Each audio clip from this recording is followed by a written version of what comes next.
टिसोरी साहब ने जाते जाते यहाँ पर जितने भी इनिशिएटिव लिए थे गवर्नर हाउस में वो सब यूं लगता है कि वो तोड़ के चले गए हैं। गुज़िश्ता रात यहाँ पर जिस तरह हम ये देख रहे हैं कि ये वो एरिया है जहाँ पर बच्चे आकर जो है वो क्लासेस लिया करते थे, लेकिन जिस तरह की अब यहाँ पर सूरत-ए-हाल है ये देखें कि यहाँ पर जो कुर्सियां रखी गई थी उसे भी फेंका गया है और धूल मिट्टी से ये एरिया भरा है। और जो मुख्तलिफ यहाँ पर साइड्स पर शीट लगी हुई थी अब वो शीट्स भी यहाँ पर जो है वो हम नहीं देख रहे हैं। जिस तरह की यहाँ पे ये सूरत-ए-हाल इस वक्त आपको नजर आ रही है, बच्चे यहाँ पर बैठकर जो है वो पढ़ा करते थे।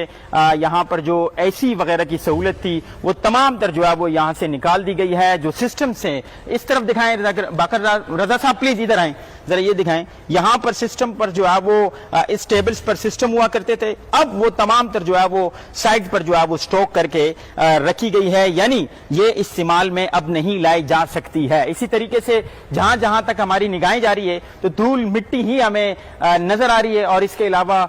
कुछ भी हमें यहाँ पर नजर नहीं आ रहा। और ये लगता है कि ये तमाम तर जो स्टेप्स है ये गुज़िश्ता रात ही लिए होंगे जब ये फैसला हुआ कि गवर्नर को हटाया जा रहा है, क्योंकि जिस तरह यहाँ पर तेजी दिखाई गई है, जिस तरह यहाँ पर केबल्स वगैरह हटाए गए हैं, जिस तरह यहाँ पर बिजली का कनेक्शन बंद किया गया है, ये इस बात का सबूत है कि गवर्नर टिसोरी साहब ने जाते जाते या तो एमकेएम के वर्कर्स के हाथों या फिर यहाँ के स्टाफ के हाथों तमाम तर यहाँ पर